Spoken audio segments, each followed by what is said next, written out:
So listen, as we continue this journey, right? I say we have plenty Calypsonians passing through, I see Soca artists passing through, and plenty different types of personalities to pass through. But I want to tell you that I've been following this lady on social media for a long time, long before social media too. How do you mean long before social media? Long before Have social you been media. stalking me, Corey? A little bit light, Wow. a little light stalking. Wow. Because a journalist extraordinaire, I had upon my P's and Q's. I don't know if I should speak properly in song. That extraordinary word is so loaded. It is? Yes, very. Extraordinary journalist to me then. And very, very active on anything. Welcome, Franka. Thank you, Corey, and it's been a while. We've been planning this, right? Yes, We've been talking planning about, this. we passing each other on the socials all the time. And we bounce up each other in some fetes. Yes. And you know what we say during the fetes? We say, we go save it for when Ash Wednesday done and when the smoke clear, right? When last you hear these kind of musics? Boy, sometimes I just tune in. But I'll tell you what, though, with Remy doing that karaoke, It's bad, eh? it's been good. Remy bring a breath of fresh air into the Yeah, thing, boy. boy. You can imagine men like Brigo on that. We missed that time, man. Yeah, I miss Brigo though. I have a story with Brigo. I mean, he's a character, right? So Yeah. remember one time when I was at The Guardian, he came to do an interview. Right. He came by, he just came, as you would. Right. And he came and he brought a whole bag of tamarind. Yeah. And he said, I picked this on gin and I'm having you for He bring it for you. And he brings it. I remember some classic Brigo interviews, and that's I-95 days when Umbala was on the radio whole day, Right. whole night. And I remember him saying, "Long day with George Umbala, it was something else to He see." had a lot of very interesting insights. He was an eclectic kind of guy, definitely an eccentric. Right. But when you listen back to his music, you recognize there was something very sweet about the way he tapped into certain things in the community. And even David Rudder, I think, remade Limbo Break. Oh, he did? I think so. I think it was You may be right. trying to remember which album it was. Somewhere around 99. Yeah. Yeah. Well, no better place to start than with Brigo, right? Yeah, man. We come together after Carnival, so a special episode for me because we get to do a little bit of a Carnival review, you know what I mean? And I love a review. Yeah. And you clearly love a review more than I do, so let's go. So now this is my segue to make it an annual thing since we both love reviews. 2026, Oh we get boy. What have I done? How was your Carnival overall? How you enjoyed the season? It was real good, boy. I mean, I have to say, it was well pitched. And in Marshall's words, there was balance. Yeah, the Carnival had some balance. There was balance. He called it early, right? Yeah, man. I think generally, I feel like this year is the first time since COVID we had a full Carnival. I don't know if it's people saying it's the music, eh?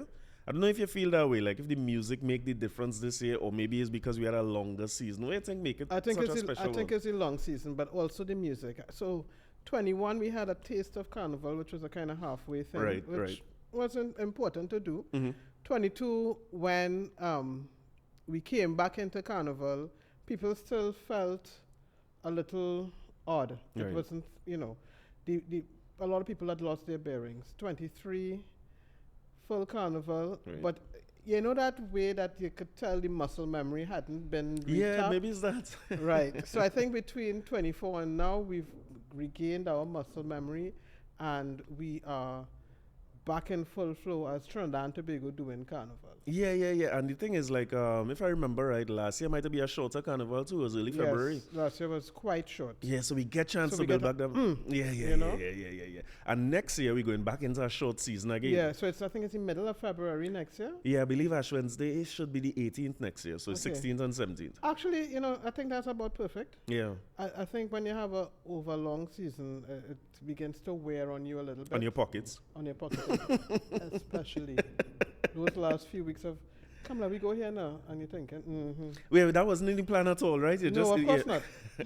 And especially when the music's sweet, because the Carnival, we get introduced to the Carnival almost with two rhythms. One was the full-blown rhythm, where it had a sweetness to it. We get back groovy soca where it is. And one, I had Eddie Charles here yesterday, coincidentally, and we was talking about the Tilden Hall rhythm. And when I heard that first, I said, this has to be a great return to Calypso in soca. That was my first thought. It feel like, you can imagine Eddie and them had that rhythm in Yeah, them time, boy. Yeah. in the big band days. So we get introduced to that, and I think people get sweet. And like you say, Fete ticket go sell. Everything sells when the Carnival going sweet. And then, like you say, coming down in the dregs now, like you can't get enough of the fetes. You know. It was bad. It was bad. It was bad. So I do the thing. I had the bungee. I remember saying down a day, and I had to pay for a fete $1,000, right? To go a weekend festival when I just wanted to go the one fete. Oh boy. And I said, this bill for a parody song. So I know bungee 1,000 rags. So I say, you know what, I will make it into 1,000 thing. And it couldn't fit. And then I went and say with Carry It. But the more I listened to Carry It when bungee talk about the grong and the grong fetes. And I realized, but wait. We giving away we Carnival. We fight to get something and we giving it away completely. And that's what Bungie trying to say in the song. So I went and I sang that and I say Carry It with the Fete tickets being hard to get, right? Yes. And we bounced back up. So I say Fete tickets something is no better place to start for me. I remember the days of going Fire Fete very, very early in the season. That was the first big fete for the season. That's what it used to be, right? First grong fete. First one, yeah. Yep. I see Soca and Mocha sort of taking. Is it Mocha? Soca and Mocha is So, Trinity? Based on my understanding of the Carnival season, Soca and Mocha was the first kind of it was the first all-inclusive that happened for the year. Oh, for the year, okay. Yeah, gotcha. so that basically opened the year for a lot of people. Right. Because, as much as we talk about ground carrying it and all that, there are people who ain't going them fete. Yeah. People telling they ain't going there. But Army seemed to be the only one that survived. Yes, and I think I used to cover those fetes long time. I used to write a column when I was in the Express as a young reporter, and I used to call that column the Party Animal column. And I think there was a year when I went to every single fete. It was not easy, right? Every public fete. Every public fete working, you looking up. And I developed an ability to stand up aside and look, as opposed to getting involved. And so there were trends that I would notice. And so I wasn't surprised when these fetes started to become less and less. Oh, you saw it come in? Yeah.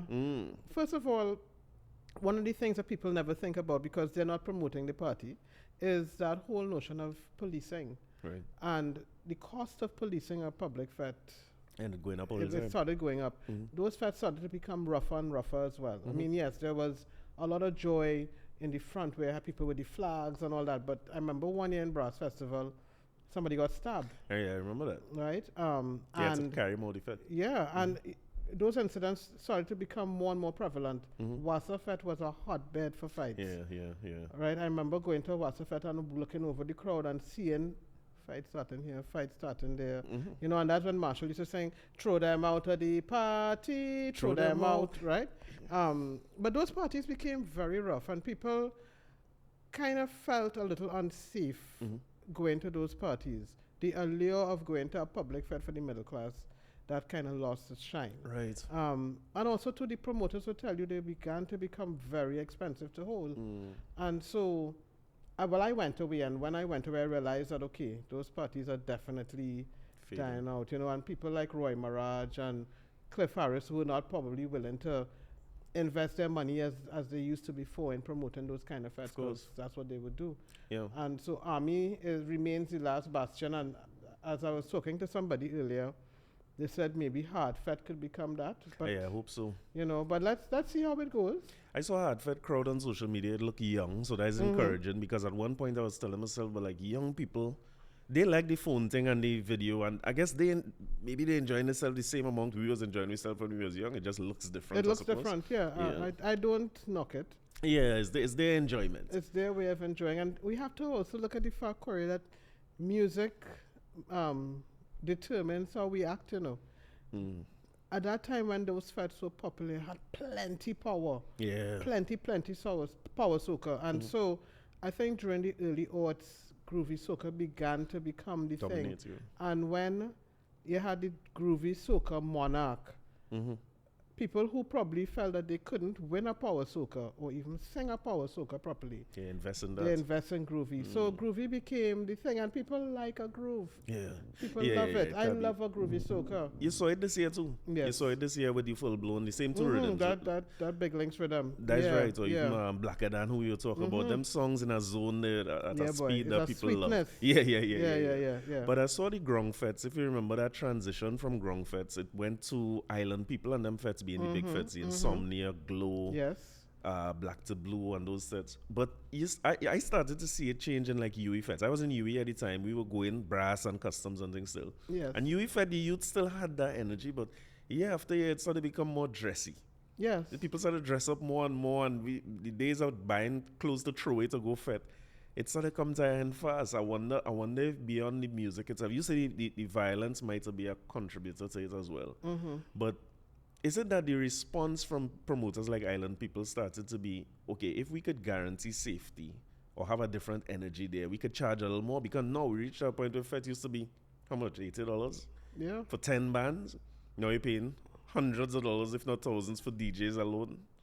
I never thought we'd see that day, but I feel like that push up the price point too because of that security thing. And people like nice things. Mm. People do like nice things. Right. So there is that notion of you want to do something that's a little safer, yes, you do. But you also want to feel like something, and that is the kind of formula that Derek and Dean. They changed it, right? They changed it, and I mean, I remember the first time they had Insomnia. Mm-hmm. I went to that first one, and I was blown away because it went up a level. Right. And every time you take something up a level, people want to be a part of it. Of course. Right? So I think it was really good that on the one hand, it was really good that parties became a lot more enjoyable and you wouldn't have to worry about safety. Mm-hmm. And you could dress up a little bit, you know. But there has to be that line where you could just go a party in a short pants, a t-shirt. At least a few options. It has hundreds of it for the Carnival. And that's the other thing. I think one of the things that we do in Trinidad, us middle class people, I like to say, is that we focus our attention on a few things. And we have a presumption that, because people can't get into those things, Carnival has suddenly become inaccessible. But if you look at the list of fetes that goes out at the beginning of the season, there are hundreds of fetes. I remember the explosion at Clubhouse, having to debate this with some people who were in New York. They used to have this Clubhouse room all the time. And they felt as if the borders were closed and they couldn't come back. It would be the end of Carnival. I was like, I don't understand. I was so confused that people are actually thinking this. They feel if they have no private ride and think it don't have a Carnival, but I'll challenge people that if you want, and I'm going to try it next year, right? I think you could see all the major artists for Carnival for free. If you're willing to go, you could get around. Of course you can. So, if I ticket too high and all them types of things, I don't know. The thing with Carnival is that we have to remember that the population has different demographics, right? And you're going to find a fete that may not be your demographic, but people there are having a good time. And somebody will jump in. Of course. Some artists will run on the stage. And people like that. We have a way that in the media is a little guilty of it tau Every year you see the same fetes get covered. Right. Right? So you would always see the all-inclusive, especially the school all-inclusives, which are the most prestigious ones, the ones that people want them tickets to go for. We get from being a little bit nice to being St. Mary's nice, right? It's a different level, right? And we have to realize too, Corey, this isn't happening in a vacuum. If you look at the standard of entertainment around the world, look at, for example, I'll call a name that some people might be familiar with. There's an outfit called Defected Records out of London. Right. And every year they have festivals. It's dance music. So every year they have festivals all around the world. So it's Malta, it's Croatia, it's Australia, wherever. And looking at Defected over the years, you'll see how much the stage has improved, the lighting effects has improved, and people have gotten used to that standard. Right. Which is where Trinis come in. Trinidadians travel. Of course, People going to see Beyonce in Miami. They're going to see Coldplay here. And when they see that, and then if you see it on TV, you want a little taste of that too.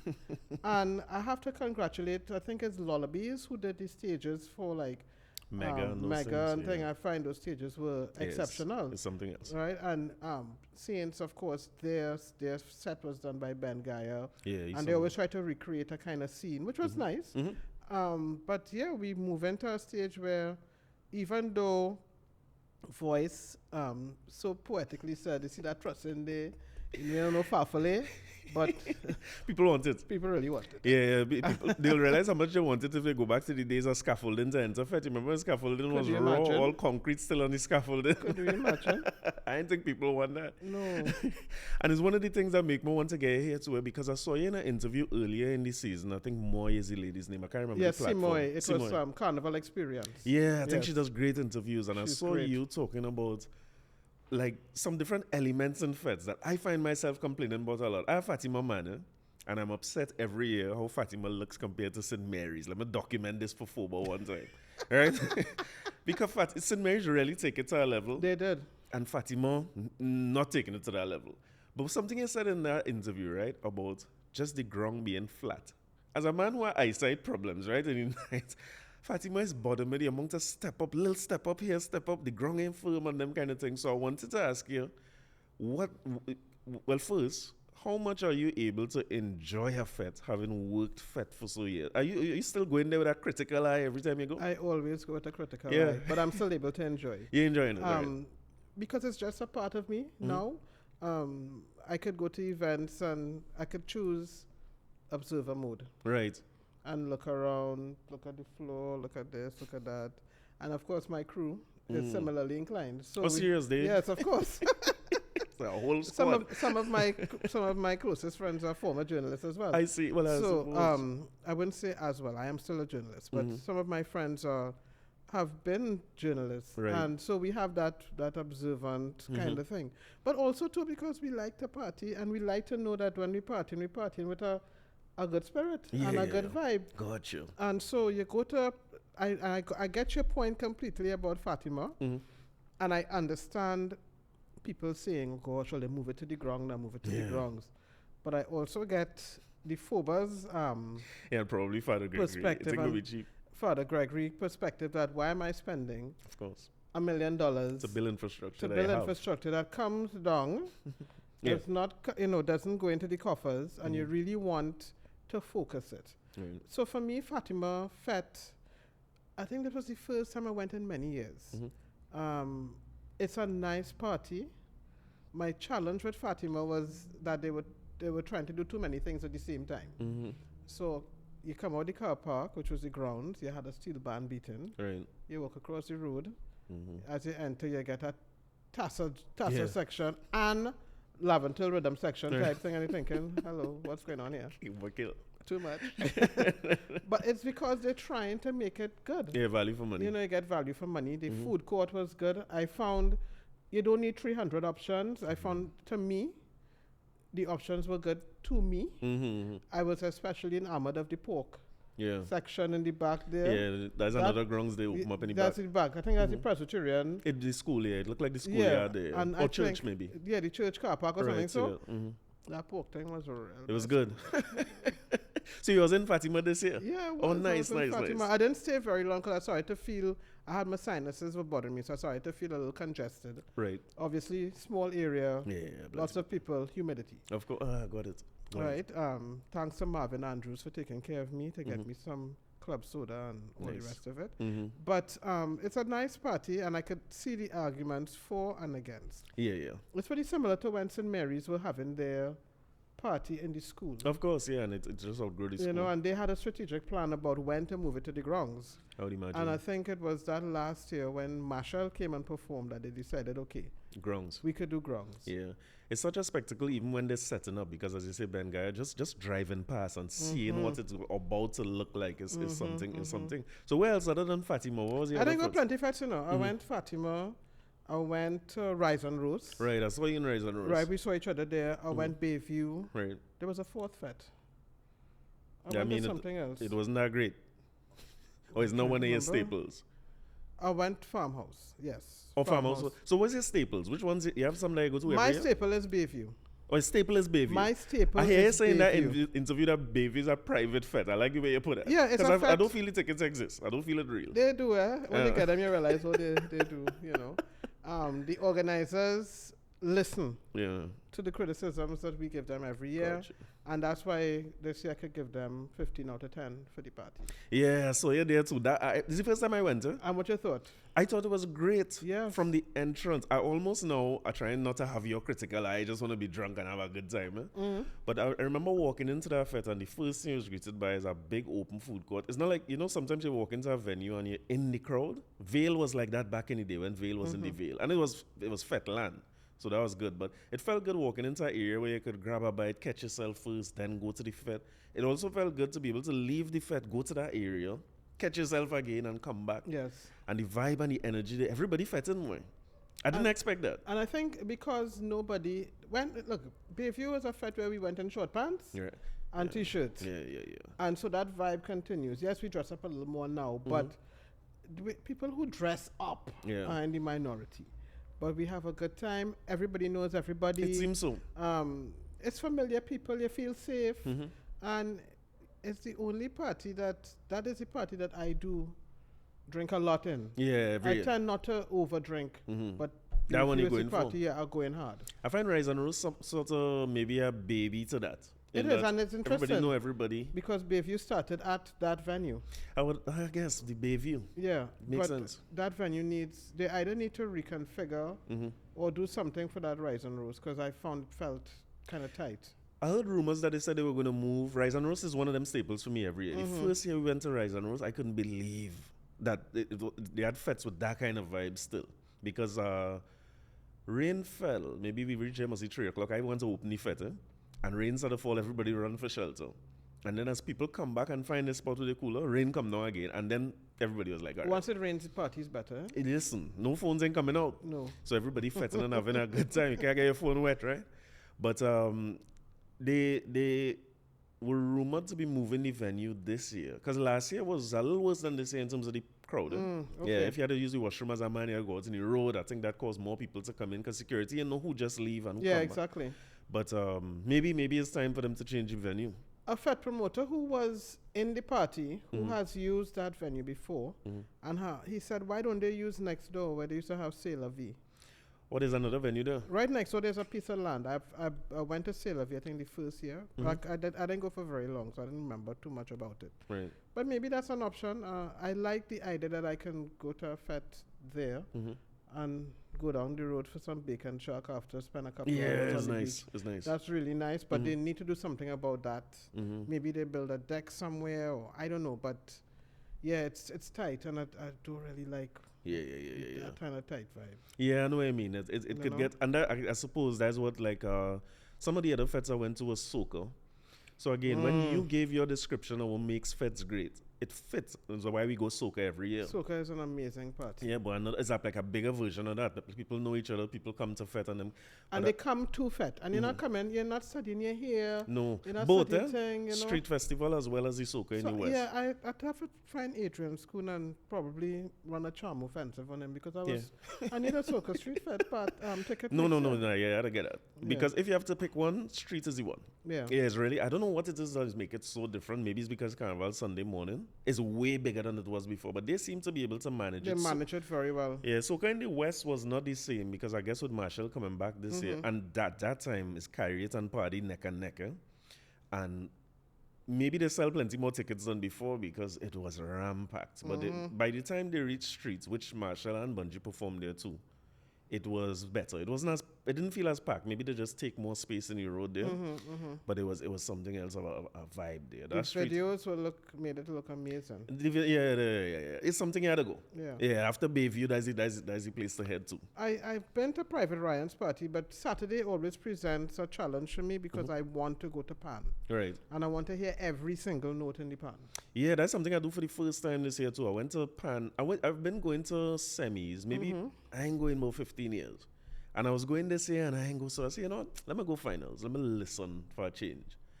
And that's what I went to Bayview the Friday. I kept that Saturday free. No Private Ryan, nothing. So let me stay awake for the Pan. And it was much, much more than I bargained for. Pan, pause reason. I could not. I guess I never pay attention to the fact that when you're in the north stand, the pan not facing you. No, it's not. Yeah, so you don't hear the tenor as well at all. You're not hearing the actual pan side, and I know what it feels like to hear the side on the drag, but they will slow it down. Of course, there's a last step to the stage. I never realized that they're playing at a different volume level on the stage than on the drag. So when that first note hit me, I almost fall. I'd walked in late. And I think at the first, was it Supernovas? There was somebody playing. They were about number 2, 3 or 4. Yeah. Right. So I reached somewhere there, and boy, when that first note hit, you can't do anything else. You cannot check your phone. It's almost like it comes at you. Yes. And you were telling me that you feel good when you hear people have this review a pan too. It's something you do every year. Yes, I love pan. I think I started going pan, what used to be prelims back in the days, which is now semis, when I was probably about 18. So it used to be prelims? It used to be prelims. Gotcha. They had a lot more competitions back in the day. Yeah. So back in the day, you had the pan prelims on that same Sunday, Savannah Party Day. Then in between that, you had North Zonal Finals, East Zonal Finals. Well, of course, the South Zonal used to take place in San Fernando. But you had more pan happening. And the final, the North Stand used to be completely full for the final. Right. So that's why I was saying to somebody that this year was the fullest I've seen the North Stand on a final night. Okay. And pan is one of the best things that has ever come out of Trinidad and Tobago. I think it represents the best of us. Right. And I've seen it evolve. And when I was living in England, I used to go to the Panorama there too. I see. And of course, you had arrangers like a guy called Anis Hadid, a.k.a. Haffers, used to play in Phase 2. Right. You have bands like Ebony, and you have those bands that are really good. And the nice thing about pan in another country is the same level of pan playing expertise. Yeah. Because at the end of the day, it is an instrument. And you have to learn to It's play an it. orchestra, supposed Right, to. and so those kids out there, they know how to read the music, much like many of our children now. Yeah. And so they have a wide repertoire. So it doesn't feel as if you're listening to something that's alien. It's quite good. The standard of competition is very high. And I really hope that they would bring back the World Steelband Festival, where a couple of those bands will come over here. Yeah. That's where they used to play classical music or different types of pieces. So the Steelband Festival used to have the classical pieces, and that was something that used to happen in the Jean Pierre Complex. It was a beautiful time. And there was one last year. Yeah. But the World Steelband Festival, I think, is where there's also a conference to go along with it, and then the bands come. I think that happened within the last 10 years or last 15 years in Trinidad. Since I've come back to Trinidad, that happened. And it was something that a lot of people come here for. People love pan. And I was saying to a friend of mine, the tourism for pan, boy, if we really market that specially. You think we could isolate it outside of Carnival? I mean, the pan tourism on its own? I feel pan tourism is something that we could do. And I'm sure that Mrs. Ramsey and her team are thinking about ways to do that. Because you do realize that we know the dates of everything already. They put out the notice for what's happening later in the year. So there's World Steelband Month. Right. There's World Steelband Day, Pan on the Avenue, etc., etc. So those things are out there. You know when it's happening. Right. I know a lot of older people who come back for like Pan on the Avenue and those kind of things. They take a few days and they come back. Yeah, but that Pan on the Avenue is ram cram. Yeah. Yeah. So the winners this year, let's start with Exodus. I got there after Exodus played. So I heard Renegades.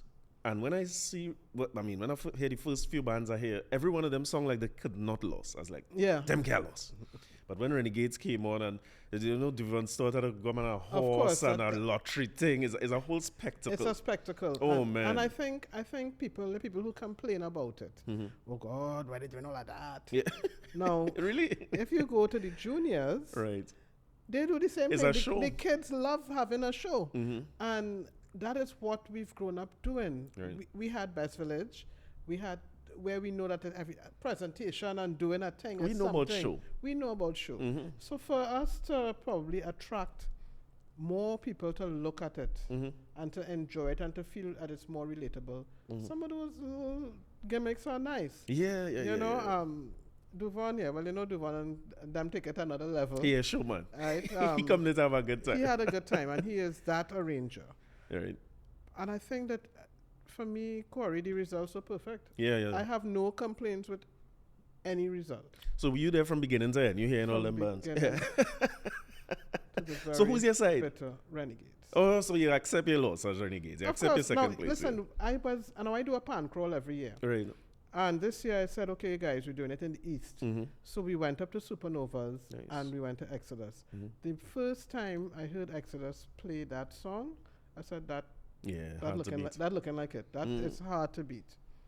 But from your experience over the years, what is it a resurgence in young people in pan, or was that always the case? Because it seems to be a lot of youths with every pan side now. I don't think it's a resurgence as much as it is an evolution, and it's more of, if you look at the ecosystem of pan, look at the arrangers. Most of them went to UTT, and they've done that pan course. Gotcha. There's the National Steel Symphony. A lot of people, a lot of players are there. Amrit Samaru, for example, is a member of the National Steel Symphony. A lot of those arrangers have been playing pan for a long time because there used to be a junior pan festival. Gotcha. Chantal Esdell talks about this because where Liam T came through, she came through.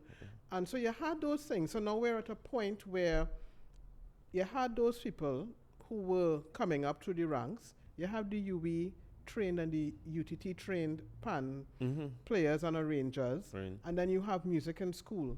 So a lot of children can read the music and they can play. And yes, a lot of the big bands and a lot of bands in communities are taking children as normal, as regular. And if you remember when President Kangaloo came in, she referred to the community model in the pan yard. Yeah. Omari came here and spoke about Lloyd Best talking about that. Yes, he had talked about that very, very early as well. The pan yard being a sort of a unit that could solve some of the disciplinary issues we have in the society and so on. If you wanted to get a proper insight about that, check out Maria Noon's documentary about Cypriea Deltones. Okay. And Akinola Senon and his brother Alpha speak at length about how Deltones used to be the place where if you want your daughter to get pregnant, go and send to play pan. But now they have a homework center, they're into their agriculture, they find ways to make money. So the roast fish and the pizza are awesome. Yeah. I've done that, and up to yesterday I messaged Alpha. We're only doing something. I want to bring some people down to see the expansion of Deltones and the beauty of it. Nice. So it's a whole, if you really think about it, a panyard is a place where children, young people could figure out their careers. Music, tuning, commerce. Yeah, marketing. Managing events. I suppose. Right? And even psychology. Yeah, of course. Learning to understand how we work in teams. All of that. That is a whole growing, a kind of really good place for kids to grow up. Yeah, so a friend of mine who in corporate leadership was saying just we went to, I believe it was Silver Stars Panyard, and they were practicing for Soca what's the name of it again? Iron Park, yes. And he said just the way the youths who hang around the yard, they're doing what youths do. Liming somebody tracking, so who on their phone who taking picture. But when you hear everybody comes to order. He was talking about that being applied to corporate leadership, how we could organize with teamwork. Some of the same things you're saying is something that we must pay more attention to. So I personally will never miss our next pan finals. I had to get back to semis too. You have a convert. And the pan crawl is something that I don't think I've ever done in earnest. I might have go one or two. You know what I used to do if somebody in the country, like a client, I would carry them in a pan yard. But it's something that I must do. Okay, so you'll do our pan crawl. I'm with you. Good. So as somebody who's seeing all the results, you went to medium band and stuff, Katzenjammers, 3 straight. I listened to them. I listened back to them because I think I went out that day. Right. Now, to the medium bands for me, I find there's a fascinating field of pan because you hear bands that sound better than some of the big bands, and you could hear the kind of like yearning to be bigger. Katzenjammers, yes. Yes, Panberry. Yeah, amazing. I guess. Right, you hear the bands and you think, wow, Coover Joylanders, yes. And I know that somebody's going to be coming up to the larger bands next year. Don't know who it is. Yeah, the good. But somebody's coming up. And that would be interesting. And I think we just have to recognize that is the place to look to see what's coming next. Yeah. Interesting. Well, I'm looking with you. But people say now with the 3 straight, they say it's because Beverly Ramsey more there, and that is why she thing, and they say she set up the thing. So once she there, Katzenjammers care loss. What do you think? It's valid? Nepotism voices. No, the band good. Kirsch has been I remember seeing a video, somebody sent me a video of Kirsch as a little boy in the band. Right. Kirsch is a nephew and the arranger. Now, one of the things people have to realize is this, right? Everybody on Pantrin Brigo's executive belongs to a band. You cannot be on the executive because Pantrin Brigo is an association of steel bands. It's not an association of pan players. It's an association of steel bands. So therefore, the representation has to come from within the steel band movement. The education officer for Pantrin Brigo is the captain of Renegades. You have people from Silver Stars on the thing. You have different pan sides represented. Right. And it's very easy. It is so easy to just fall into that mode of, oh God, that if we want to see the score sheet kind of vibe, you know. To me, Katzenjammers, they were really good. Right. I heard them back and I thought, yeah, they're on top. They're on top. So it would not matter who win really. The executive would have come from everybody on everybody. I can't just jump in because I like pan and say, hey, vote for me. No, it don't work so. Yeah. Well, pan being when you say somebody moving up to the big band category next year, it reminds me of like Premier League football and relegation. You know, 3 teams going down, 3 teams coming up, and that whole competition, the spirit of competition in Carnival, in Pan in particular, seem to be one where you go in with your side to back and almost build out of the communities. And I wonder sometimes if it's still relevant when you look at things like the Calypso Monarch, the competitions we have throughout the whole season. You feel the relevance still there for competition? You know, this is a thing, we love competition in Carnival. I see it working in Pan because I think because it gets better. And because the standard is so high and the excellence is not hard to see. Gotcha. Where I have a challenge with competition, I have I think I've outgrown the road march. I don't want it. Don't know. It could go. Sorry, it could go. People have tried to tell me about reasons why we should keep it. Right. Well, one of the reasons might be just this, the banter and the bacchanal and the things that happen with a road march. You could quarrel after. We like that. Listen, my view is, if you're not going to get rid of it, find a different way to judge it. But then I wonder, as a masquerade on the road, would I hear as wide a range of music on the road because people might be studying where they have to play these songs? Well, one of my theories is this, right? Like we do market research as a company. Yeah. And one of the things with humans is that the more you expect or can anticipate something, you will lead to a level of sameness. So when I setting up a survey or more so observation type market research, I cannot let you know when I'm watching you. Like there's something we do call accompanied shopping. It's one of the most uncomfortable things. I don't go in the grocery with you, and when you pick up certain things, I ask you why you pick it up. People don't always feel comfortable. You can imagine some products that man asks you, well, why? You ain't answering that truthfully. So what they started to do in groceries, like a lot of groceries you go in now, you'll notice there's tinted glass all up at the top. So what we do sometimes is record people from up there when they don't know they're being recorded. And then you will see them pick up the product, read the thing, put it back down, and you could zoom in and see if it might be the price they were the thing or the flavor. And all that. That's right. Yeah. So one of the things I feel with the road march, with the technology we have now, we should be able to tell what song play on the road by every DJ whole day in every part of Carnival, right? So it no south this and no, you could see what playing. And I think if you do that, there will never be another Power Soca Monarch or Power Soca winning road march again. Because on the road, people say the one that played the most on the road was your bam bam so big I can see it from the front. You know, when you road march, you know. Or even Blessing was I would beautiful on the road. I would imagine. So you know that was I remember the year that Marshall came up with Haunted. Yeah, boy. And that year, I remember the DJ saying, "This is Tribe Road March," and I turned to my friend Nicole Duke Westfield and said, I think this is Everybody Road March." The song just captured something. And for me, I don't necessarily think if we want people to go back to spectating mass, that's a punishment, right? 2 songs for the whole day. No, man. And I was looking back at some of the records, Corey, and remember the year that Full Extreme won? Yeah. Full Extreme got played 556 times. That's like you feel like in a prison camp. That's punishment if you sit down in that stand. It's like waterboarding, right? You know, you're just getting this thing whole day and it, you know. You can imagine a foreigner in that stand. They may not understand that might be one of the few times the DJ played for the day. They just, they think that we on the road doing that whole day. They must think we're crazy. Yeah. Yeah, something else. So I don't know if that will help it if they check it everywhere, because that stage march, if you want to call it that, like this year is not the only year with controversy. A lot of artists, I remember Iwa in particular, doing the truck climbing thing. But before him was Crazy.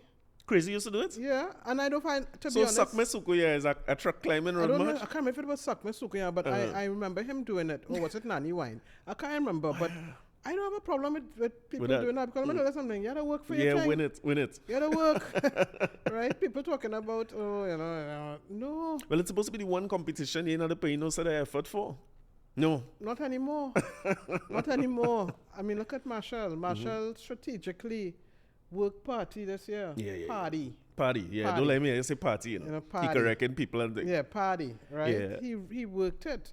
And this is not like long time. We have to evolve. And you really have to push your song. Yeah. So party versus Carry It. If you had to just judge the song, none of the other circumstances, which is your preferred song? I think Carry It is Bungie at his finest in storytelling. That one and is Fete-like. Yeah, boy. Is Fete-like for me. That one creep on for some reason. That's my favorite from him for this year. But his storytelling is immaculate. As always. Right?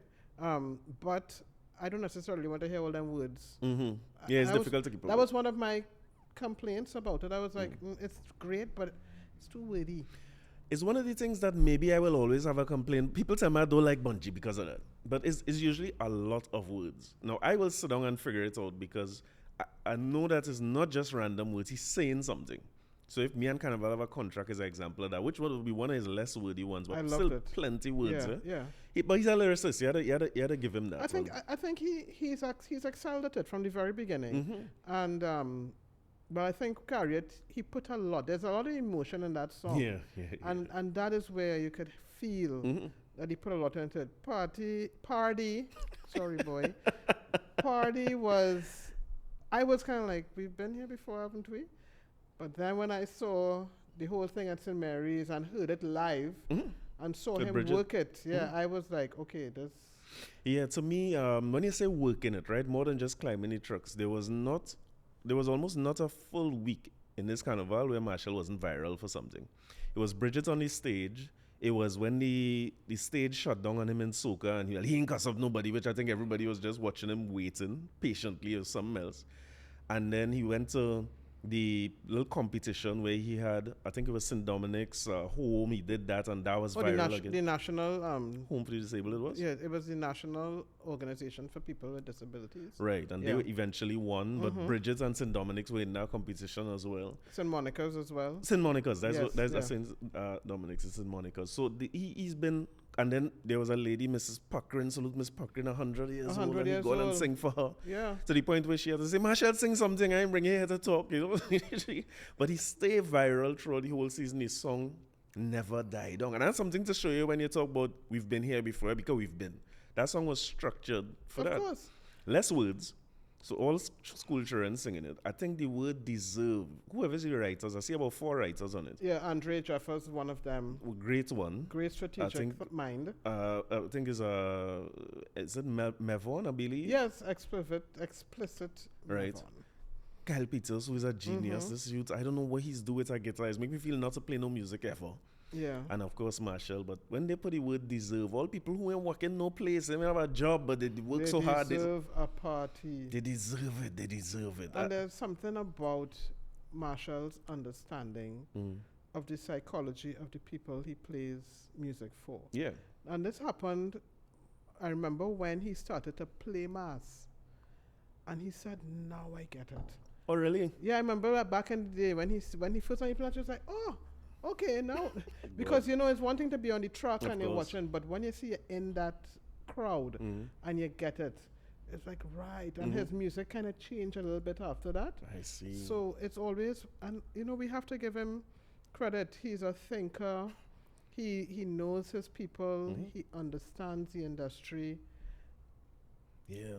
I think other artists need to sit back and think about where they go in terms of understanding the other elements that go into making them a success. Yeah. And he has a great team. Well, of course, He's always had a great team. Stay viral like that for so long in this social media era, you can't do it by yourself as an artist. It will be very, very difficult. Your team had to really push you and go with it. So I feel like he put in the work. He deserves I think he at 11 now, which is where Kitchener is. And you only have one person still ahead of him if you want to count is Pelham. And I wonder if there's a record that meaningful to him, because it's clear that he wanted to pass Super Blue, right? Yes. And then now it's clear that he's still hungry for Kitchener. I wonder if he's going to go after most road matches of all time. I think Marshall is still hungry, period. Yeah. And that is not just to say that he wants to win the road match. Marshall wants to win.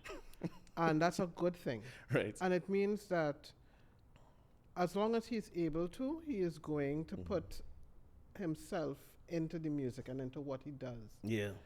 He took a year off to study. You think he didn't learn anything about how if this you say thing he changed when he played mass, he changed again when he went and he studied the thing. He studied Right? all the elements of Carnival. Exactly. And learning from people like Choki and, some of the other lecturers there who have long experience in Carnival and Calypso, you're bound to be able to apply some of that. Have things that Marshall has said himself, that there were things in there he learned that he never thought about and he never understood. So the guy is a thinker. The guy, he got it. He's one of the best of us. And people might say, but he's had his ways. He's done stupid things. Right, of course. All of us. He's also a human being. And I've seen him evolve. I'm really proud of him. Yeah, I know you said you did many interviews with him over the years, worked with him a few times. Listen, it used to be standard that when Marshall came up for Notting Hill Carnival, we do an interview for the BBC. When you were over there? Oh, nice. There's several of them hidden somewhere in a folder at home. Yeah, bring them out. We want to see them.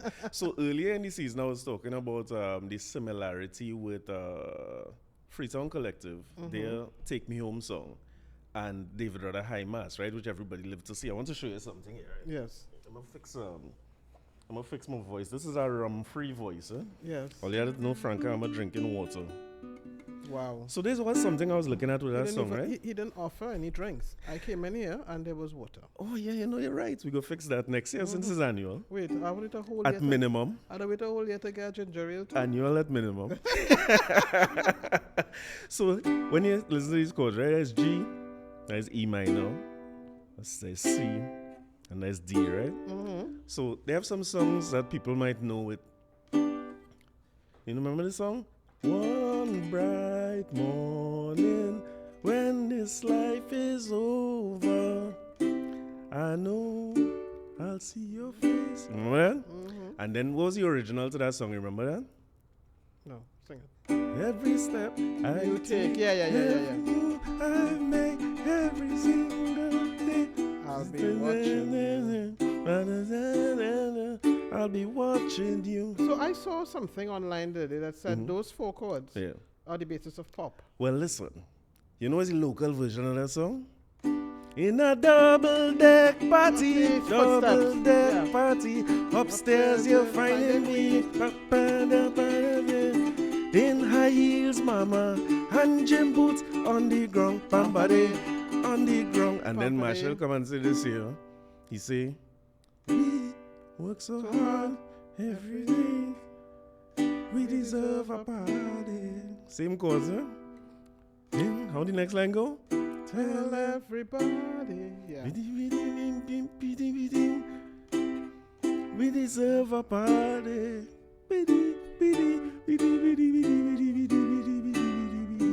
So I don't know if it's, I don't think it's by guess. If you say he's so studied and thing, when I hear it, I say, because I too, when I heard it the first time, I say, I don't think it's Marshall's greatest song. It's clear he wants to push it for road match. Yeah, and I say, but when he make up his mind that he road match tune, that we gonna push it, he not gonna change that. And little by little, I start seeing it building, and I say, but wait, something about this song. It's those that familiarity. It's just so familiar. Yeah, and there's some lines in it that I can't remember where it came from. Mm-hmm. But there were lines that I've heard that I think, yeah, I know this, but I can't remember where it's from. And I never really went back to check. But he does what he... Yeah. Yeah, he knows. Because when he go back to tell the boss you want a break and you need it now, they like it just feel like it. So it's almost like the first time you hear the song, you could relate to it. And I feel it's one of the... I mean, to me, Carrie, it is the better song if you want to go song for song.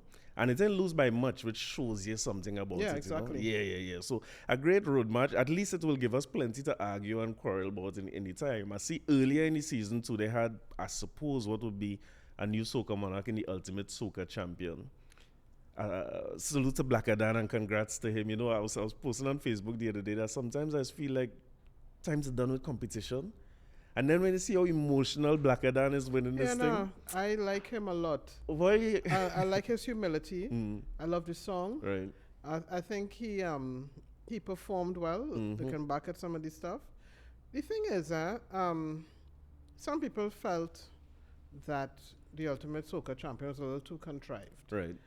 I kind of disagree, and I want to say that what the ultimate Soca Champion did is what I think a lot of people feel Soca Monarch should have become. Right.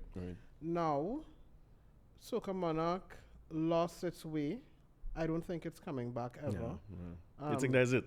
I think that's it. Once, and also too, once people and sponsors start to back something else, they're not going to back Soca Monarch anymore. Right. Soca Monarch did not evolve with the times. And it used to be painful. I remember one time I came back home for Carnival, and me and my friend Laura Phillips, Laura and I went to Soca Monarch. We got there at 9. We left there at 10 to 5. No. I said, Laura, I didn't come here to do a day's work. I'm on a holiday. And that is going to, that can't be good. No. But I like what Rome and they were trying to do. I feel maybe a little more spontaneity, or maybe during the year, if they're very serious. Right. All the things that they try to implement, like the vocal classes and all of that, do what Caribbean Prestige Foundation said they were going to do.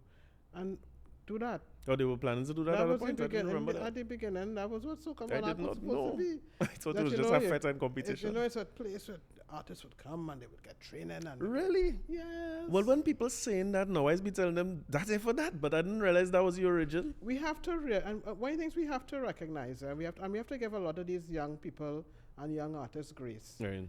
That's not something you just learn. Performing is not something you just do. And I remember Gillian Lucky doing a TED Talk. Justice Lucky did a TED Talk probably about 10 years ago, where she talked about Black Stallion showing her how to sing on a stage. Because she come out and she went, da. He said, hold on. Get to the people. Former establish a bond, thing. A lot of people say, God, these Soca artists can't perform. But where do they learn to perform? I suppose. And, we were talking about Wendell Manwaran earlier. I always tell people, go to Wendell. Yeah. Wendell has a wealth of knowledge on performing. He's been an actor. Every year he does Lilliput. He's the director of the Lilliput Theatre. So he knows what to do. And he seemed to be willing to share a lot too. Oh yeah, he's always willing to share, and he's helped a lot of people. One of the people he helped is Second Star. Yeah. Second Star was one of his he had good genes. Yeah, exactly. Yeah. So I think what we need to do, and the people who are interested in soca, interested in the development of the art form, we definitely have to find a way to train and to develop some of the artists. So people talk about Young Brother, and I'm glad that Young Brother, in the end, came through with his performance. Because in the beginning, I was like, okay. I actually spoke to another artist and said, look, tell his management team, send him to Wendell. Because he needs to understand He was having a rough time big, in the beginning. You know, the song is big, and he has to make himself big on that stage. Yeah. And eventually it got there. If you ever see growth, this Carnival, from the beginning, from the first fete I went, when the first Soca would have been end of January, and I was like, nah, boy, I didn't know if he could make it. The song bigger than him. And he had a rough time connecting with the crowd. Soca is an older crowd. He tried to do some of the steam in it. Nothing wasn't working. Throwing Black Man Feeling to Party and Scorpion Stingray. It was just weird. Yeah. And I reached the Central Bank Cooler Fete, which was closer to here. And here now, completely owned. Same older crowd. He had them in their hand. And down to Skinner Park Skinner Park is one of the most impressive things I see for this season. Yes. That man walk on the stage like if he'd been there 10, 15 years doing that. So maybe he did go to Wendell, but he definitely got help or he got help. Continue to learn as he goes along. And his management team is clearly minded to take advice. Yeah, so, got it. You know, so I applaud him and I like him. Yeah. He is really everybody's young brother. And I hope he continues in this vein of making good music and of being himself. Yeah, and he find a way to do that because it's the greatest rebrand of all time, if you want to say greatest bend over, because he has not lost himself. He come and say in Calypso Monarch, and I was wondering if it was the Tilden Hall rhythm he was going to do, because Marshall did that in the competition. Not knowing he have a Calypso for the thing. And the Calypso in the end, for me, wasn't strong enough. The lyrical content was not a winning song. And I know people, like you say, is everybody younger brother. So people who don't watch the competition every year probably expected him to win, because he had such an excellent performance on Calypso Monarch Night 2. He did well. He did very, very well. In a night where people mightn't remember the first few performers had a rough time. Yeah, boy. Rough. I feel Squeezy wasn't hearing.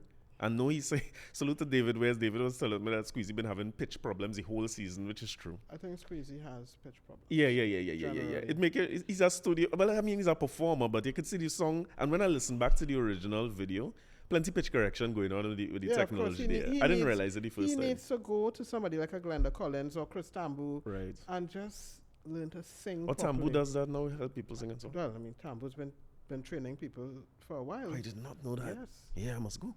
But he do good at the way he had Terry Lands at a rough time. Yeah, boy, Terry had a rough. She wasn't any band, because she definitely don't have them side of problems. No, she doesn't. No. I don't think the band was hearing her. She wasn't near any band, and the backups couldn't hear each other. Something was going wrong. Yeah, there was a bit of a. Something was going wrong. I remember at one point. I can't remember whether I posted it publicly, but I remember in a chat group, I was definitely in a chat group. Asking, is it me or is it that the backups are totally off?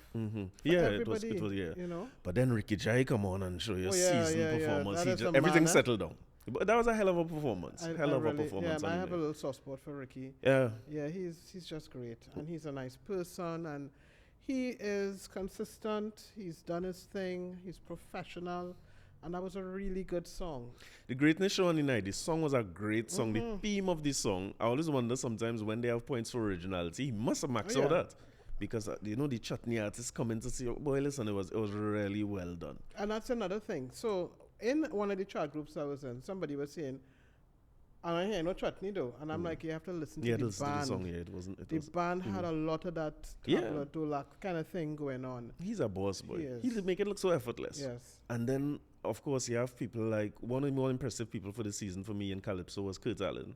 Because Kurt Allen, the person who performed before Kurt Allen in Skinner Park, right? Kurt Allen's song, if people didn't hear it, was about Rowley before you go. Before you pack and run away, he telling you, hey, you had to take pong. We pong everybody who come before you, and we here to keep everybody else in check.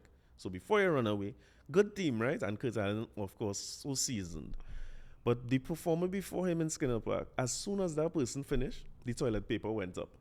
People ain't coming here to bring a bad talk no Rowley in Skinner Park. So, and that man went onto the stage watching a sea of toilet paper and delivered his song till the toilet paper started to go in time with him now. You can see the can't deny this song. Of course. You can't deny a good song. And Kurt... Great. Yeah, and his years of singing, acting, and all the rest of it. Oh, he was acting and stuff? Well, when I say acting, he's put on dramas. I didn't know. Calypso dramas, the Backyard. Okay. And he's honed some of his skill through that. Right. I think he's brilliant, and I think his thought process is very clear. And...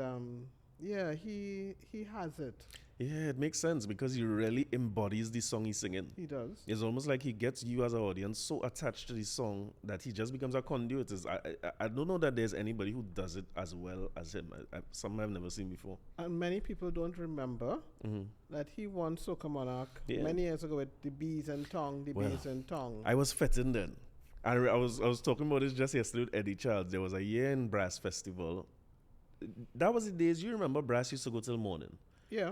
And then there was a time they were trying to cut back the times for some noise thing. I think that would be EMA trying to stamp down there. And they had stopped the fete. And everybody started leaving. And I don't know what band he was coming on with.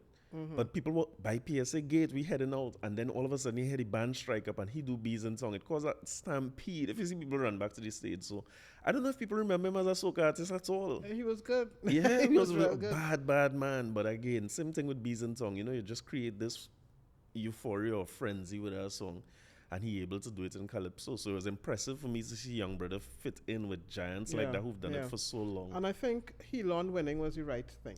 Helon hard to beat way. I'll tell you something, right? So if you look at Helon's song and Kurt's song, it were kind of similar themes. And people were saying, oh, you know, they didn't understand, the young brother lovers, who didn't understand why he didn't win. Yeah. What people need to realize is the topicality of a song. You know, the way that Helon put across that letter. He keep hearing the whole song. Yeah, I couldn't take my eyes off of him. And when he mailed the letter in the end, it was almost like that was the winning. When he do it, it's like, all right, you win. I really wanted Kurt Allen to win, but I don't think they could have beat Helon on the night.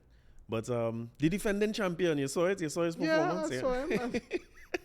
What we gonna say? I mean, the song wasn't good enough. Orlando Octave come out before and say the Mafia done set it up for Marshall to win. I don't think he had a chance to win. I feel he know that too. Of course he did. Yeah. You know, my respect level for him, I don't know if it could go any higher, but it went way higher for him on that night because I think he knows he has a song that's not competition ready. He had 2 verses to it to get it to even qualify for the competition. But I think if it was me and I going into that, I feel I would have do just a little bit more than the bare minimum not to hurt my brand. And go in, do the competition, and leave. Marshall does not do things by halves, right? And so, the song itself invites all of that. It's a spectacular song. Look at the video, right? The video is... Video's a vibe. Yeah, it's a whole movie. He can't come after all of that.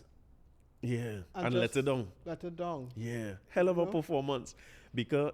I expecting the best version of Batman I would see is Duvern Stewart and Renegades. Duvern Stewart put on a show for Batman on the stage. And I thinking Marshall could just run on and run off. He know it can't win. No, he can't do that. But he do the most. I didn't even know the motorcycle thing was up. I guess when you're watching on stage, you don't know that happened backstage. Yeah, exactly. You know, so when I looked at it, I thought, oh my God, the motorcycle would have been just...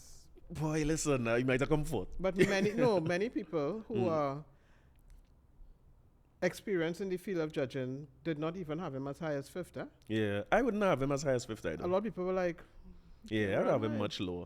But he's put on such a show that, I mean, the judges is human too. The presentation and his style lifts everything else. Because now he had some trouble with the verses too. I suppose he just add them 2 verses. And also too, his voice wasn't... He was having a rough go this season in particular. A long time I didn't see him with them kind of voice troubles. You know, he used to have that a lot early in the days, but now I see him this season struggle with it a little bit. But so for you, fair Calypso Monarch competition, fair enough. Fair road match. I guess road match could only be fair, despite what people thought. Ultimate Soca, I was just glad for Blacker Dan there. Me too. You know? I was glad to see. What I was glad to see, and I like how they had the younger artists doing their little thing, and how those guys came to first. Yeah, you know, it was nice to see a lot of it. It was really, really good, and I think the intent that Roman Day had, it really bore itself out. Yeah, I suspect they will keep stepping it up too. Yes. I hope it remain very youthful the way it was this year. Because you know who was real impressive in there? GI. GI put on a hell of a show on the night. GI has always been... He's been like that. Yeah. You know? Yeah. They pay a lot of respect to the competition. So, as we on the chutney, Marshall entering chutney soca. Yeah, for that, you're against that. You find you should done with competition. Chutney soca is... it's a thing of its own. Right? And to me, that competition has a uniqueness about it that, anybody... Yeah, people could go in. Yeah. People might forget who's the defending champion when they say Marshall shouldn't go in. Remember who won last year? Was it Nishad? No, Nyla Blackman. She went with a song. Wait, flashback and tell me what Chutney Nyla sing. She chutneyfied the song. She do an excellent job making the song a chutney on the night. I can't remember the song offhand. I'll play it in if I remember post. But Nyla make that song in a chutney and take them last year. Yeah. And again, a show that I don't think they could have denied. I don't think they could have denied. So Chutney Soca is and they must have these things. They must have shows that just themselves. Yeah, unique. It's unique. Yeah, unique. You know, it's part of the whole culture. I don't even think. Isn't it a free show? Mm-hmm. Oh, is this? It is? Isn't it free? Well, it's something like that, you know. So I think it's free, if I'm not mistaken. Somebody will correct me in the comments if not, but yeah, I think it's free. I like that. And I like the juxtaposition of the Drupati, the Marshall, and the Lady Lover. No, yeah. Lady Lover. Yeah. Lady Lover is something else. Lady Lover is seeing what a lot of people thinking. Yeah. And saying it in a way that also so undeniable. And I'll tell you what, I don't know if you saw online, but our jazz chanteuse, Vonette Bickford, did a version of... she did? In Soiree? In Soiree. Oh, I didn't see that. Oh, yeah, man, she did. It was people just like, what? And... Yeah. Nobody does that better than Vonette. Yeah, I mean, she's interpreting things in some. I hope to have her here sometime. But boy, very good. Yeah. Yeah, but I'm glad that connection with the youth, like some of it's so missing. So it's good to see people. And the thing about Lady Lover is she's Keisha. Mm-hmm. She's hi Keisha, you're going right. That's how when I look at her, I think, oh, that's Keisha. Yeah. From down the road. You know, Sister Ron said it best for me, where she say, she looked like she just talking. Like she just has something to tell Oli when she come on the stage. So I didn't attend Army, but I saw what she did with this song at Army. And I thought, this is pretty much what spoken word artists she looked like she having a conversation. And she telling you, ting. And some people may blanch a little bit at the language, but come on. You gotta let youths go through that. It's youth. I'm a believer in youth, and I think it's important. Lady Lover, long may she reign. Yeah. And reign she is, Yeah. But she's the owner of her stage. She's the owner of her stage. I think she's great. Yeah. I think she's great. So on stages, the big stage, what was your mass experience like? I see any Lost Tribe having a time. Is Lost Tribe your band that is home? So back in the day, I used to play in Minshall. I used to make mass with Minshall, and I played with Minshall. I love the art of it.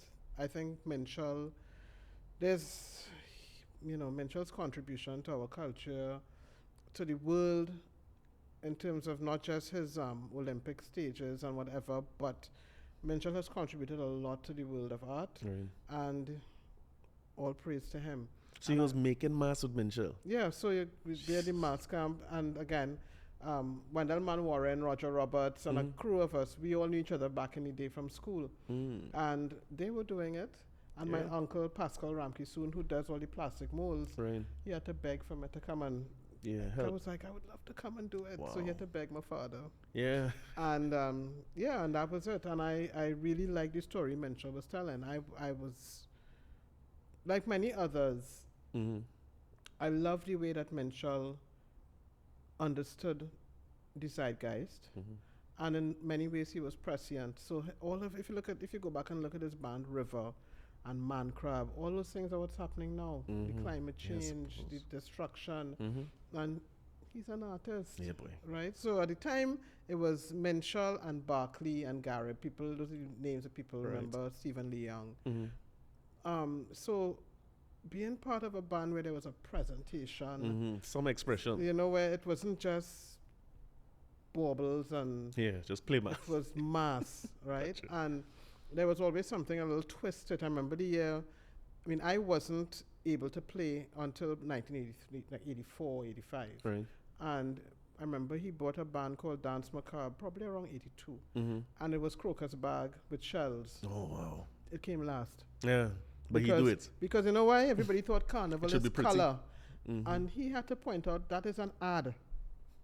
That is a Kodak ad. So anyway, all of that just to say that when I had come back to Trinidad, there was very little in that happening. Right. And my friends were all playing with Tribe. So there I was in Tribe. Yeah, I guess that zone is beads and feathers. It's not Yeah, and I struggled a little bit. I had a great time, but I struggled with the costumes. I was like, and I'm not a small woman. I'm not small. I have plenty. Yeah, so they had to, so, you're talking about Nessa now. I had to be like, come on. No, it could have fit. It could have fit. I used to take the boy shorts. Pick up Nessa. Every time. So when Dean Atkins said to me, we're doing something different, we giving Val a chance to do this thing, I was like, praise God. Because I could see where it was going. People made a fuss about, how they could call the band the Lost Tribe. Because Menchel had a band called the Lost Tribe. But yeah, one year, I got you. He had a band called the Lost Tribe. People like, people soon got over themselves. And I've been able to see the band evolve from then to now. But I interpreted the Lost Tribe being a tribute to Menchel, no? Or I was think it just... I wouldn't say it was like a complete tribute, but I think it was... Val understands. Val went QRC. Menchel went QRC. Okay, got it. Right? Got it. And there's a respect inherent in that. But Val is not going to be doing Menchel. Yeah, of course. You can see the difference. So Val did what he does best. He got a group of young, adventurous designers to come together and do their thing. Every year, you look at Lost Tribe, some sections don't work. But guess what? We have a great time. Yeah. We have a really, really good time. So I like the Lost Tribe vibe.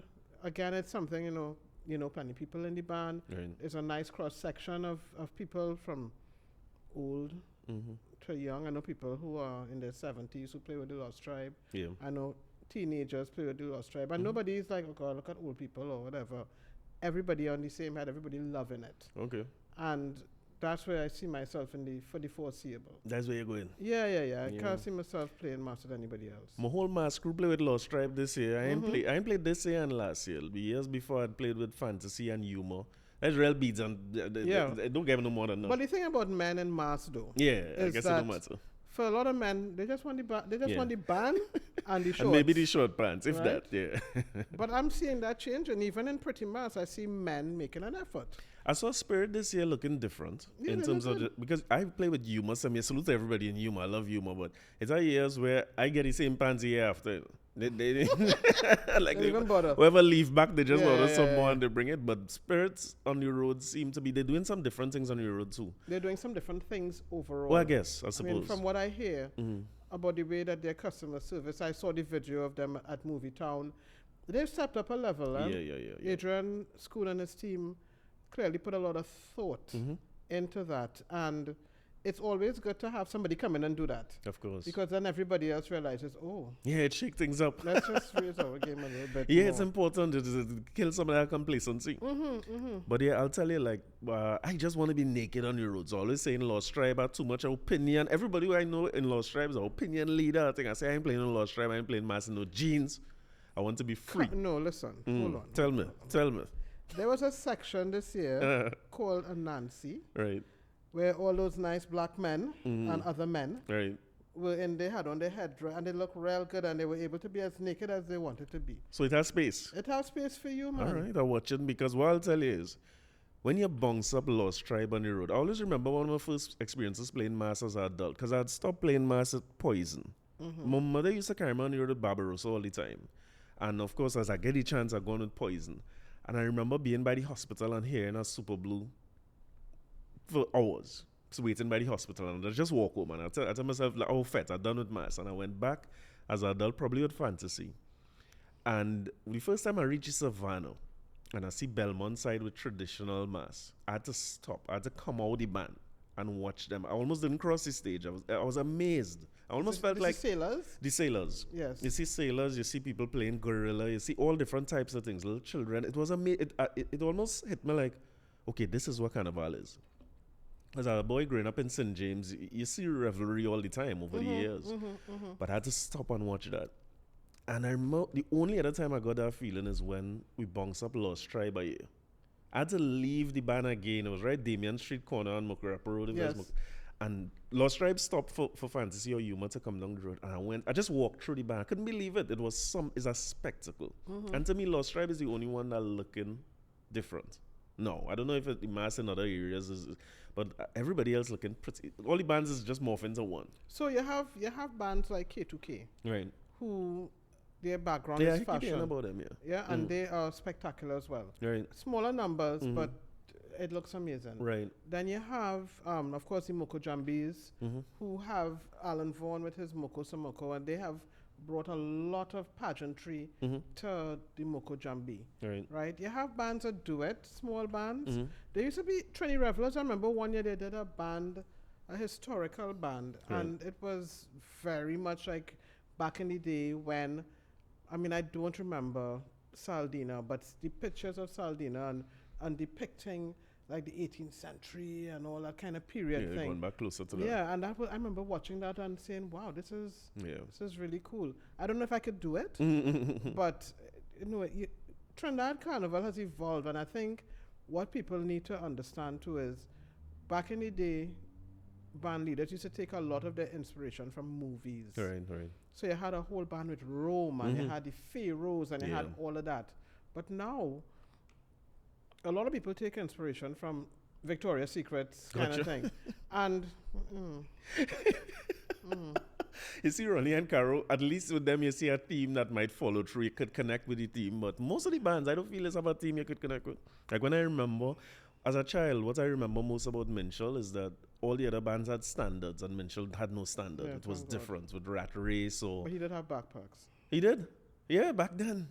Oh, man. He did have backpacks. The bane of our existence. Yeah. But I think what has to happen for me is that more people need to think more deeply about costuming and about what they're doing. And I always say people is somehow a thing and whatever. But I feel that we missed the boat by not actively recognizing that Carnival has a space for art and by encouraging people to go away or to do things and come back and be part of it.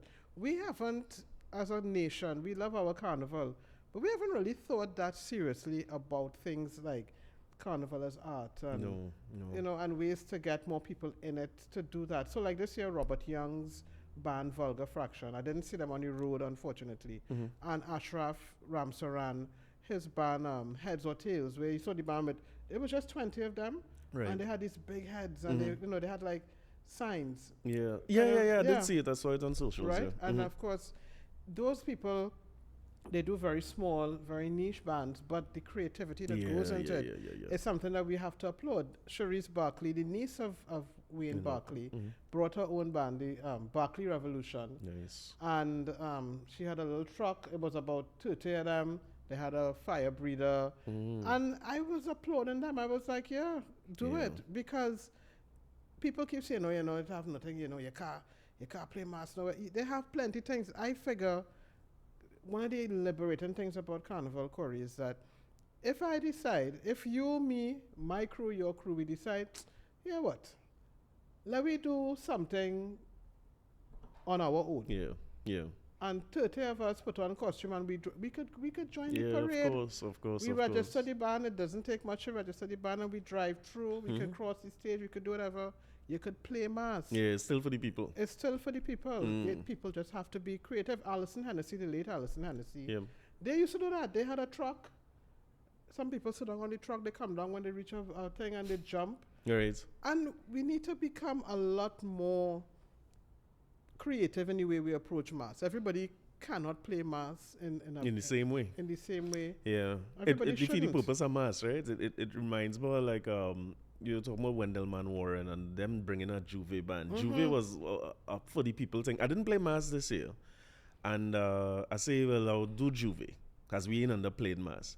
And my Juve experience wasn't the greatest, Yeah, the band was good. No knock on Strive or anything. They do a good job. It was well organized and stuff. But from the time we meet them on Wrapup Road till we make a little loop to the main road and get to the Savannah, I hear the road march from 2011 to now. It was fast. And I still coming into Juve thinking it's a chip. I looking to hear Keegan Taylor have a Juve song. I thinking I will hear more of that. They ain't play no Juve song now.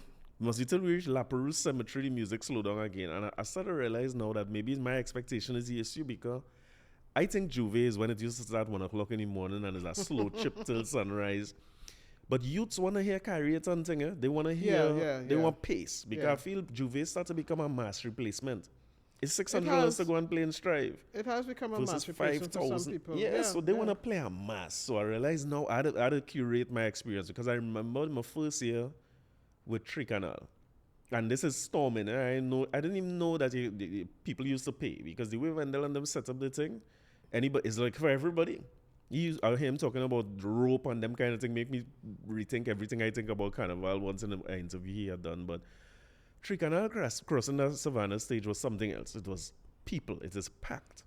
And the music and the vibe and the energy and thing was something else. So I think that energy definitely missing from the Juve, at least in my Juve experience. So next year I feel I want to catch that. Maybe too, Etienne Charles does a band on the road. On the Monday. Brass band on the Monday. So, Alicia Bartels and Nadella Oya, they had done a band, a small Juve band called Juve Love. Right. And that is a good start because it's pretty much in the vibe of Tricanal, but it's women running it. Gotcha. And I think it's going to grow. I heard it was really good this year. Right. I bought a package just in case I decided to come out. Yeah. Because I'm, like you, I'm a Tricanal person. Right, yeah. And again, like everything else, they're going to have different ways of doing things. There are people who swear by Dirty Dozen.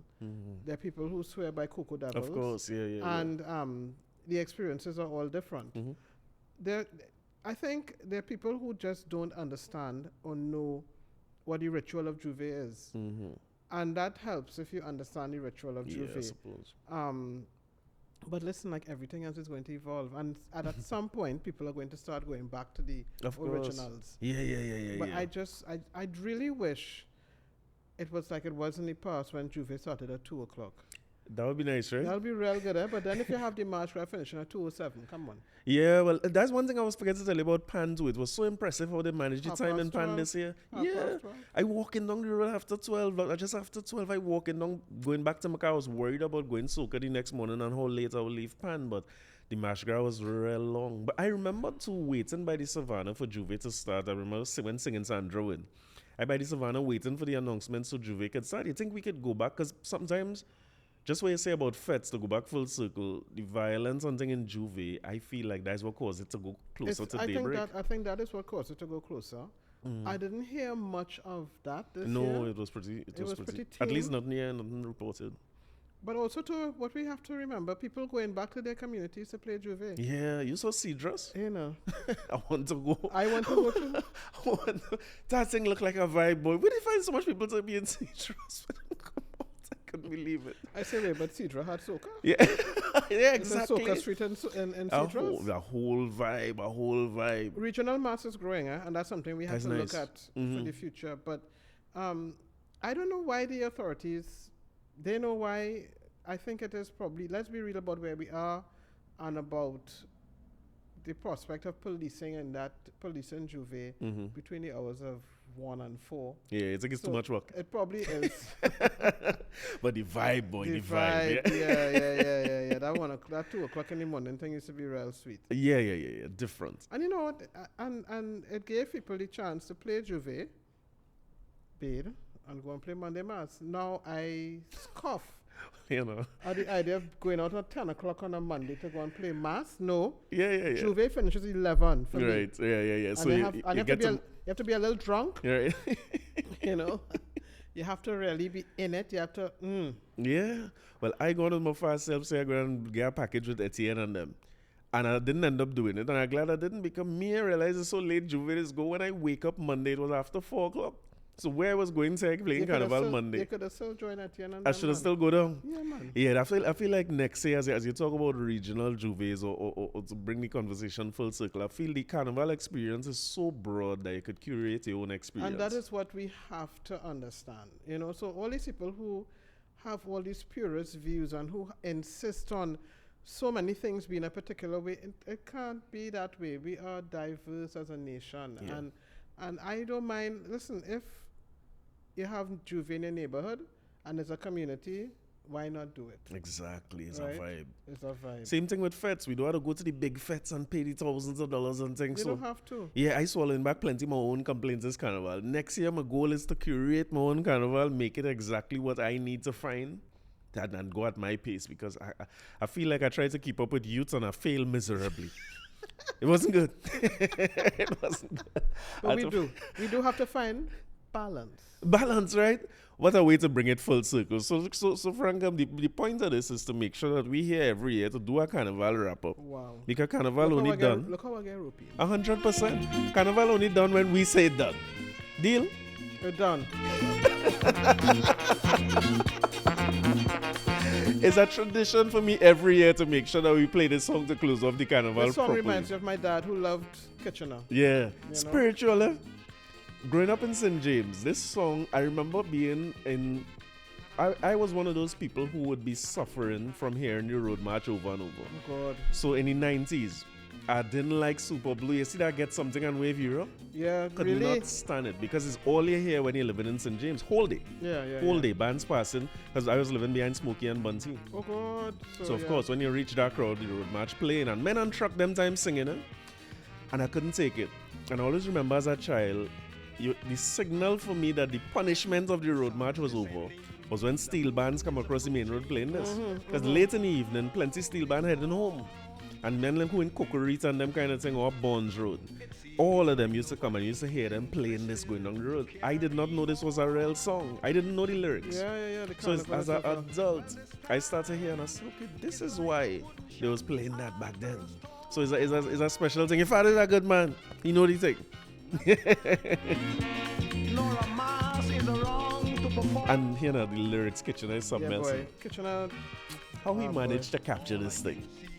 But listen, we leaving it there. Frank, if I get a chance, I'm gonna keep you here whole day, whole night. I realize, but that's all right. Yeah, good. I like Just that. feed, man. They're good to go. All right, good. That's the mistake I make. I ain't feed you properly. No. I do all this to make sure that we will come back more often. You know? Well, okay, we could do that. And there was a fellow who's supposed to be here would be named Mark Jardine. Yes. We had to make sure he's here next time. We had to get Mark in the We had to get Mark in the mix. Different Mark perspectives. yes. So thanks very much. I appreciate you coming out. Thank you. It's been a joy. It's been fun. It was a pleasure seeing you in person for the first time this week. I'm glad it culminated in this. Rise outside Rise and Rose. A good thing they close the gates and we might not see you any fete at all. So it's a pleasure and we could do this more often. Of course, I look forward. Thanks.